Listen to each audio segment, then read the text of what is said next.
Buonasera a tutti, oggi vorrei iniziare con un post su Facebook dal titolo "Anche nel mondo economico si cerca di emarginare il Friuli". Allora, leggo alcuni stralci di questo post, che in pratica è una lettera ai friulani, ma non solo, al mondo economico e alla regione. Magari se riusciamo anche a mettere in onda questo post, eccolo lì. Allora, vi leggo alcuni stralci. Da troppi anni, almeno dal periodo fascista, il popolo friulano sta subendo un'operazione di defriulanizzazione, la riflessione sulla situazione del popolo friulano, che per una grande sfiga storica si è trovato a dover convivere in una regione Friuli-Venezia Giulia che di fatto ha distrutto la sua unità e messo a rischio la sua lingua. Poi continua più avanti, dice questo post: io non sono contrario a forme di aggregazioni territoriali sinergiche, ma il modello doveva essere quello del Trentino Sud Tirol, con 2 province autonome all'interno di una regione a statuto speciale. Più avanti si parla ancora della leadership di Confindustria Friuli-Venezia Giulia, che ha quindi ha radici lontane, profonde, di difficile soluzione. Grazie al divide messo in atto da qualcuno, adesso rischia di imperare l'asse Trieste-Pordenone e la provincia di Udine, motore economico di tutta la regione, verrebbe ancora una volta messa all'angolo. Il ruolo di Udine sarebbe sempre quello di elemosinare da Trieste e dire educatamente grazie. Questo post conclude dicendo: l'ultimo tentativo di defriulanizzazione portato avanti dal bruttissimo marchio Io sono Friuli-Venezia Giulia non è ancora riuscito a entrare nei loro cuori e io continuo a sperare. Lo vedete anche in sovraimpressione, l'immagine del sindaco di Udine Pietro Fontanini, e il sindaco di Udine Pietro Fontanini è qui con noi. Buonasera. Sono qua, buonasera ai telespettatori di Telefriuli. Così ci può spiegare un po' da cosa nasce tutta questa sua invettiva, appello? Non so come chiamarlo, ce lo dica lei. Non è un'invettiva, è un appello, una considerazione su una situazione che mi preoccupa molto, perché vedo che continuamente arrivano segnali che cercano di ridimensionare quella che è la realtà del Friuli. Io ricordo che quando c'erano le province, la provincia di Udine con i suoi 500.000 abitanti rappresentava quasi metà della regione. Adesso in pratica... Anche nel mondo economico, certo, al 50% della produzione. Ci hanno disaggregati, ci hanno annullati e adesso sono le città che contano, ma chiaramente Udine non rappresenta tutto quel territorio che è la provincia di Udine, perché abbiamo 100.000 abitanti rispetto a 500.000 di abitanti. Rispetto a Trieste perdiamo, perché loro hanno 200.000 abitanti, avevano tra l'altro una provincia che coincideva con la città. Sì. Questo per dire quali sono anche le dimensioni un po' di questo contenzioso, o perlomeno di questo allarme che io ho lanciato, perché sono preoccupato, vedo queste alleanze un po' strane, no? Pordenone che sta con Trieste, non dialoga con Udine, sembra che sono noi... anche delle istituzioni economiche, per cui c'è l'asse Trieste-Pordenone, certo, ricordiamo il nostro creando una sigla che si chiama Alto Adriatico, non so cosa c'entra Pordenone con l'Alto Adriatico, lo capisco per Trieste e anche per Gorizia in parte, ma non capisco Pordenone perché abbia sposato insomma questa linea. Questo lo dice perché c'è qualche politico, qualche imprenditore che fa l'occhiolino a Trieste per i propri interessi, secondo lei? Mi sembra di sì, anche perché, ripeto, c'è una realtà economica che è rappresentata dalla Camera di Commercio, Pordenone-Udine, però c'è una Confindustria invece che salta la provincia di Udine e va direttamente a Trieste. Ma queste sono questioni che magari i telespettatori non mi interessano molto. A me interessa rivendicare un ruolo fondamentale, storico del Friuli, di questa provincia, dei friulani, degli imprenditori, delle persone che operano all'interno di questa realtà, perché non voglio vedere emarginato in pratica un tessuto socio-economico così importante. Ne va di mezzo anche l'intera regione, perché penso che non giovi a nessuno emarginare la provincia di Udine con le sue realtà. E quindi bisogna un po' ripristinare gli equilibri, ecco, avere più rispetto un po' della realtà del Friuli e dare segnali di attenzione nei confronti proprio del territorio friulano. Ci faccia qualche esempio. Cioè, esempi di cui vi sentite, per esempio, emarginati, per parlare di emarginazione, di rischio di emarginazione, e tentativi per cercare di evitare queste emarginazioni concreti. Adesso si sta parlando moltissimo del porto di Trieste, che è una grossa realtà, ci sono grandi investimenti che riguardano questa infrastruttura, però tutto il resto sembra che sia qualcosa di irrilevante. Ricordo che l'asse ferroviario più importante passa per Udine, che arriva da Mestre, la via la Udine-Mestre, poi c'è un asse che sale da sud sia da Cervignano e uno che arriva anche da Trieste e trovano in Udine lo snodo per poi andare verso il centro Europa. Sì. Queste infrastrutture sono obsolete.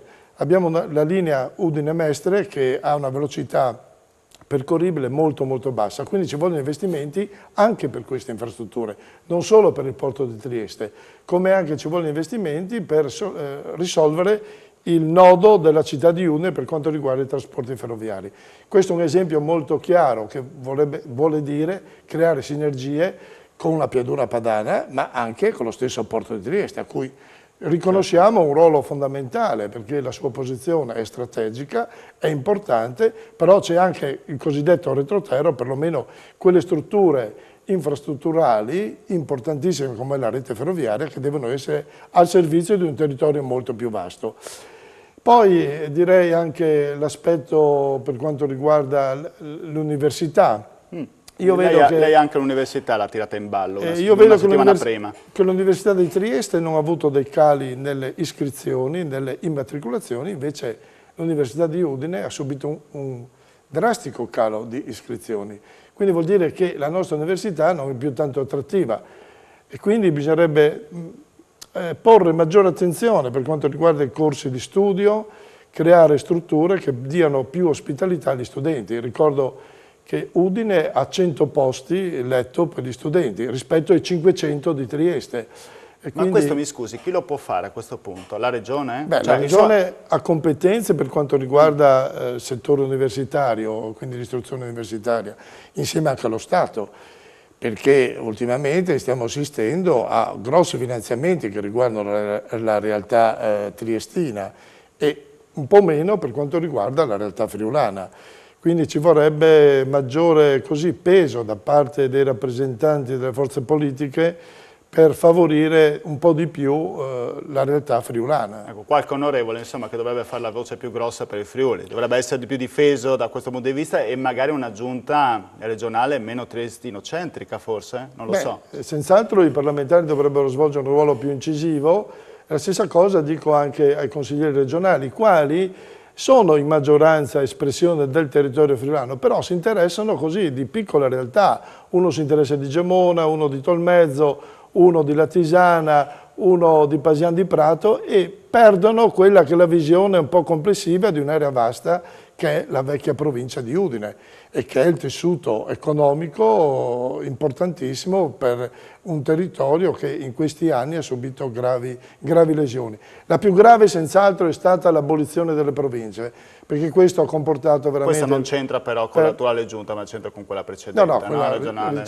Certo, con la guida della Deborah Serracchiani che è riuscita con un colpo di mano, in pratica unici in Italia, ad abolire le province pensando che fossero la fonte di tutti i mali, di tutti i disservizi. Abbiamo visto che adesso, privi di questo ente di area vasta, soffriamo in pratica come rappresentanza, guardi come questa progettualità. Foto che abbiamo messo adesso in onda, si ricorda la chiusura di Palazzo Belgrado? Me la ricordo. Lei vorrebbe riaprire quel palazzo per la provincia? Quel palazzo è il palazzo della provincia, ancora fuori c'è la dicitura, quindi quel palazzo deve tornare, come esistono le province in altre regioni d'Italia. Non capisco perché noi friulani, noi della regione Friuli-Venezia Giulia dobbiamo essere privati di questo istituto, un istituto importante che svolgeva un ruolo fondamentale per quanto riguarda le strade, per quanto riguarda l'istruzione superiore, per quanto riguarda il lavoro, gli uffici di collocamento e tutte queste cose. Quindi abbiamo privato una realtà di servizi molto molto importanti per il nostro territorio. Questa riforma dell'EDR la soddisfa o una riforma a metà?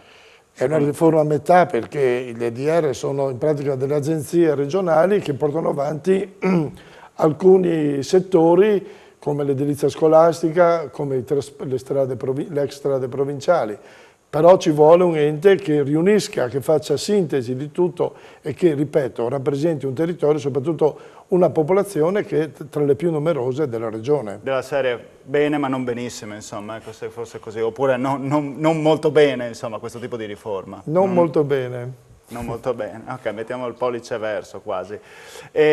Sindaco, allora, qua ci scrivono alcuni telespettatori, ricordo se volete mandarci messaggi 345 9956 897, qualcuno però dice: Sindaco Fontanini, lei è in politica da decenni, non si sente di attribuirsi nessuna responsabilità per la situazione del Friuli? Ma io quando ho svolto la mia azione di parlamentare ho sempre cercato di essere molto attento alle realtà friulane. Quando ho fatto per 10 anni il Presidente della provincia ho cercato di qualificare sempre più questo territorio, questi servizi. Non abbiamo subito in quegli anni grosse violenze. La parte finale sì, quando c'era la Deborah Serracchiani che dirigeva la giunta regionale, abbiamo subito grossi tagli, commissariamenti, insomma è stato un periodo molto molto difficile che ha portato poi alla chiusura della provincia stessa. Senta Sindaco, con Trieste non lega tantissimo forse? Cioè, no, non c'è qualche problema con Trieste? No, non c'è nessun problema, perché Trieste è una realtà specifica, ha determinate caratteristiche, il porto e poi è sede della regione, quindi ha due ruoli importanti da svolgere.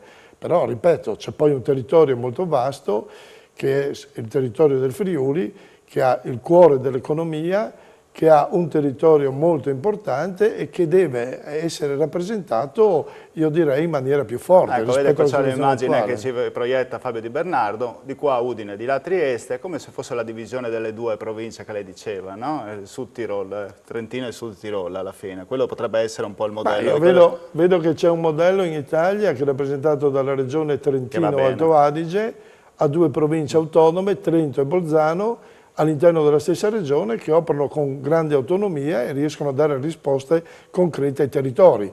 Bolzano è molto brava nel gestire l'autonomia, stessa cosa la fa anche Trento.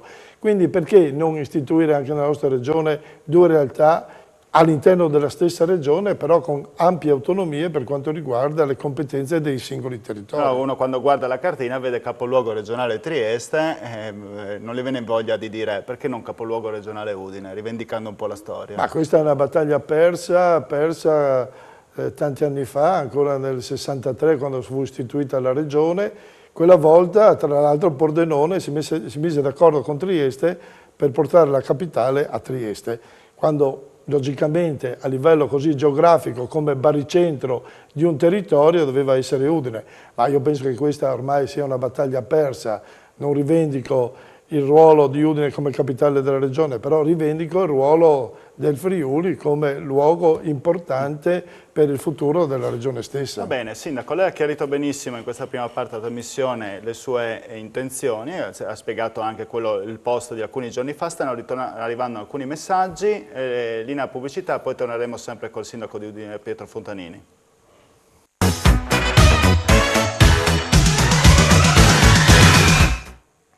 Bentornati in studio con Screenshot, al mio fianco lo vedete il sindaco di Udine Pietro Fontanini, una puntata dedicata anche alle ultime parole che ha utilizzato il sindaco nel corso di queste giornate, un chiarimento che ce l'ha fatto nel corso della prima parte della puntata. Le chiediamo anche un chiarimento per quanto riguarda, adesso vediamo un altro cartello, da una parte Fedrigen, dall'altra parte il marchio Io sono Friuli Venezia Giulia.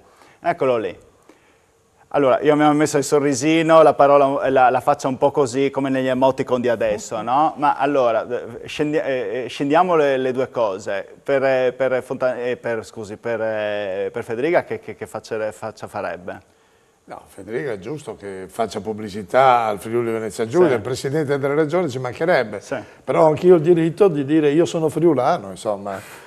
Ci tengo molto a questa identità che è molto più antica del Friuli Venezia Giulia. Ricordiamo che la nostra regione è nata nel 63 e quindi non è molto antica, insomma il Friuli è molto più antico perché andiamo al Patriarcato di Aquileia, insomma abbiamo delle origini molto più solide, molto più datate. Sì. E per quel marchio niente, proprio non lo digerisce? Sì. No, lo digerisco, non c'è mica un problema, è giusto che però posso anche dire che io preferisco dire io sono friulano e ci tengo a questo territorio, alle specialità di questo territorio, le cose belle che il Friuli può esprimere.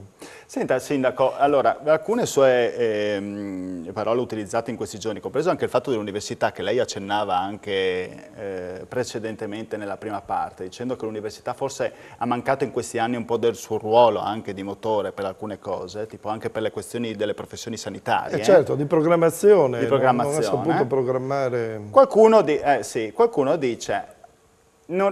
qualche esperto di politica, diciamo, vede da una parte un'apertura della sua campagna elettorale come prossimo sindaco di Udine nuovamente, una ricandidatura, dall'altra parte un cercare di mollare, mettersi da parte per cercare di una scalata dall'altra parte. Io riporto quello che un po' erano le dietrologie. Ci dica cosa vuole fare da grande. Ma no, non c'entra niente cosa fare da grande, perché ormai sono già abbastanza grande. Però il sindaco deve esprimere alcune perplessità, fare alcune denunce, sollecitare delle soluzioni ad alcuni problemi. Non c'entra niente con la campagna elettorale, perché l'ho detto tante volte, ad esempio anche il problema della programmazione dell'università, quindi aumentare il numero delle matricole nella facoltà di medicina. L'ho detto quando ero presidente della regione, della provincia, e l'ho detto proprio partecipando all'inaugurazione dell'anno accademico. Lo dicevo anche in un momento istituzionale in cui 110 posti per la facoltà di medicina a Udine erano troppo pochi. E molti ragazzi bravissimi che uscivano dalle nostre scuole superiori dovevano andare in altre università perché a Udine non c'era spazio per poterli accogliere, quando altre università, torniamo sempre alla benedetta Trieste, avevano una trentina di posti in più rispetto a Udine. Io non ho mai capito, no, come loro riuscissero ad avere una trentina di posti in più e Udine doveva fermarsi a 100, 100 qualcosa. Quindi questa cosa ha creato poi tutti questi disguidi che adesso stiamo pagando, con la mancanza di medici che creano problemi agli ospedali ma anche al territorio con i medici di base che scarseggiano e che non riescono a dare risposte fondamentali a uno dei bisogni primari dei cittadini, che è quello della salute. Quindi lei dice non è una questione di campagna elettorale, non è una questione di andarsene dall'altra parte, di lasciare il posto oppure di dare spazio a qualcun altro, insomma. Però ogni tanto io la invito qua in trasmissione, lei manca un anno alle elezioni, lei avrà capito cosa dove vuole andare, cosa vuole fare. Io sono sindaco di Udine e fino in pratica a maggio 2023 sarò ancora sindaco. Poi per quanto riguarda la mia ricandidatura c'è ancora tempo, anche perché è una questione che non riguarda solo la mia persona, ma è una scelta che devono fare tutte le forze politiche che mi hanno sorretto in questi 4 anni che sono già passati. E quindi vedremo alla fine dell'estate, in autunno, insomma, di decidere, anche perché non ha senso adesso partire già con la campagna elettorale quando manca alla fine dell'estate è già un termine, un anno insomma, alle elezioni. Allora io le faccio vedere altri cartelli. Uno riguarda, lei è stato più volte attaccato su questo tema, è inevitabile che io le chieda una risposta, la questione dei bidoncini, la questione dei rifiuti. Sì. Cioè, adesso ne facciamo vedere vuoti, tanto magari sì, Fabio Di Bernardo ha scelto quelli vuoti, insomma, quelli messi belli tutti a posto, ma qualcuno dice in centro poi diventa un disastro, no? Quando quando chiudono gli esercizi pubblici. In centro i bidoni, anche prima della mia scelta di fare la raccolta differenziata spinta, non c'erano. E quindi in centro sempre da anni si sta facendo la raccolta mettendo fuori i sacchetti con dentro i rifiuti che vengono raccolti durante la notte, e questo è il metodo che si è sempre adottato, quindi io non ho cambiato niente, ho ereditato un metodo che era così. Ho invece introdotto nel resto della città i bidoncini perché ritengo che bisogna fare una raccolta differenziata partendo dalla fonte. E qual è la fonte? Bisogna portare la differenziazione all'interno della famiglia, bisogna che ognuno di noi, quando buttiamo i rifiuti per essere poi raccolti, li dobbiamo differenziare, perché questo è un metodo vincente che tutti stanno adottando. Ultima anche la stessa Pordenone, che ha iniziato questo percorso che noi ormai sono 3 anni che stiamo portando avanti, perché questo ha portato a una riduzione dei rifiuti e soprattutto a un recupero di tantissimo materiale, perché questo è il futuro anche in questo settore. Dobbiamo essere attenti all'ambiente, ma soprattutto non dobbiamo sprecare materiale che può essere benissimo riutilizzato. Lo dimostrano tantissime esperienze, il vetro, la carta, il legno, il putrescibile, cioè l'organico, che tra l'altro stiamo realizzando a Udine un biodigestore proprio per produrre biometano, quindi una fonte energetica molto importante, e questo si può fare se si fa una raccolta differenziata, vera, spinta, selezionando il materiale e quindi creando i presupposti per poi utilizzare questo materiale. Quindi io non capisco qualcuno che sta un po' così cercando di minare un sistema che è il futuro, un sistema che tutti i comuni più progrediti stanno adottando. Per quanto riguarda un certo numero di bidoncini, questo riguarda i condomini. Noi abbiamo cercato di convincere i condomini a creare degli spazi interni mettendo dei bidoni di condominio, quindi non il singolo bidoncino, però in molti condomini non è stato trovato lo spazio, non si è cercato di dare una soluzione. Allora adesso cerchiamo di correre ai ripari creando delle isole ecologiche sul territorio del comune.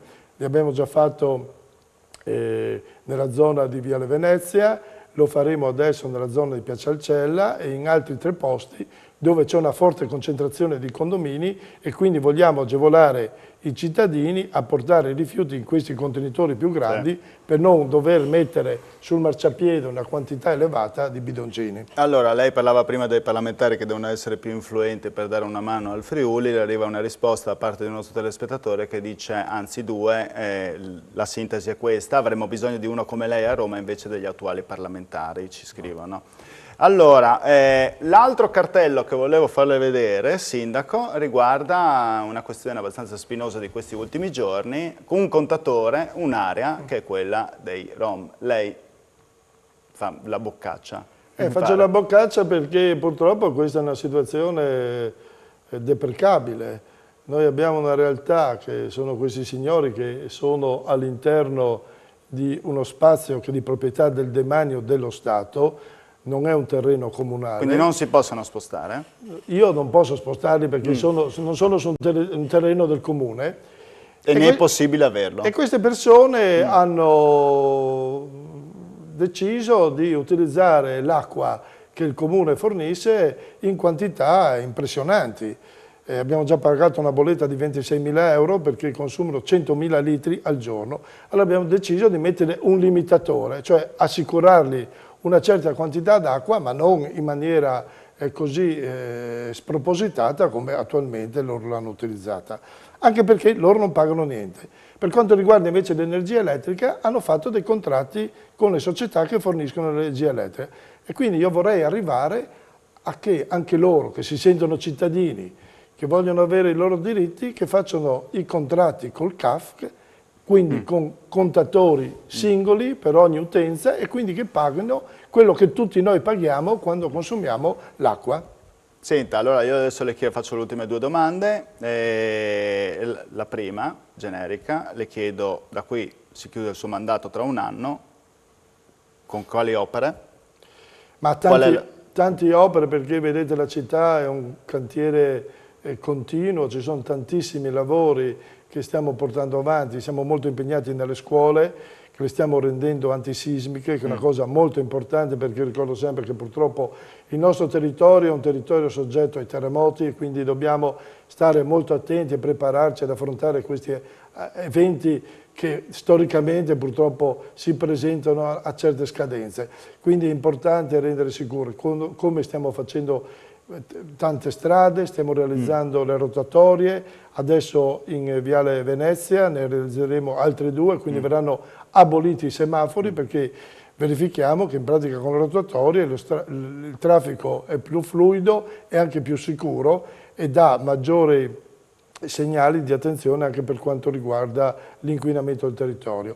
E poi stiamo realizzando una cosa nuova per la città, questi boschi urbani, questi polmoni di verde che renderanno l'aria più pulita. Uno è già partito nella zona est della città, nel quartiere Aurora, un altro è stato programmato, adesso stiamo demolendo l'ex caserma Piave, quindi nella zona sud, a sud in via Lumignacco in pratica, a cavallo tra via Lumignacco e via Marsala, dove verrà realizzato il secondo bosco urbano, per dire che c'è forte attenzione per quanto riguarda anche l'ambiente. Senta, io ho un minuto a disposizione, mandiamo in onda questo servizio realizzato col sindaco di Piazza, un secondo, le faccio una sorpresa, perché ride? Mandiamo veramente perché di 30 Piazza secondi. È simpatico. C'è stata la polemica che l'ha coinvolta. Possiamo spiegare cosa è successo e come la chiudiamo definitivamente? No, io non la chiudo, la tengo aperta, perché fino a quando non daremo alle forze dell'ordine la possibilità di regolare il tutto, fin quando non diremo a chi arriva da altri paesi con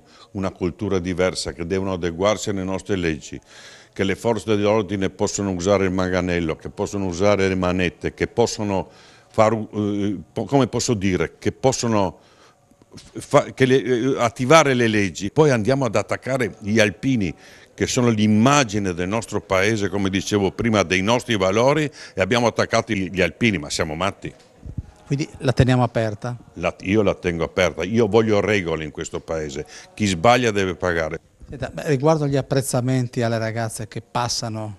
Beh, guardi, se io non posso fare ancora un apprezzamento a una bella ragazza, il più bel regalo che ci ha fatto il buon Dio sono le donne, no? E allora dico, quando passa una bella ragazza potrò dire che bella ragazza. Il prossimo anno si sfila a Udine, che consigli si sente di dare ai suoi colleghi, al collega Fontanini e non solo? Chiederò di aprire, visto per come ho difeso gli alpini, chiederò di aprire la manifestazione, sfilerò col gonfalone di Trieste che è molto vicino agli alpini, vedremo se mi danno questo onore.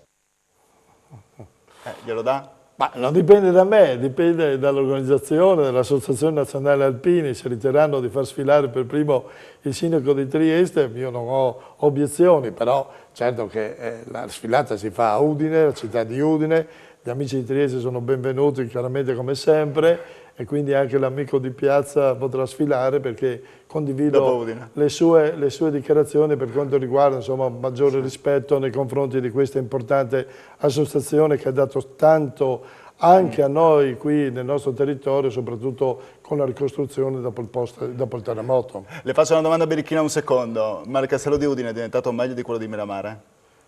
Quello di Miramare ha la fortuna di essere sul mare, noi abbiamo la fortuna di essere su un colle molto particolare, che tra l'altro è una cosa unica in Europa. Faremo un convegno alla fine di quest'anno in cui dimostreremo che è uno dei cumuli più importanti a livello europeo. Ho capito, parità 1-1. Grazie mille Sindaco, grazie a tutti per la cortese e fedele attenzione, arrivederci.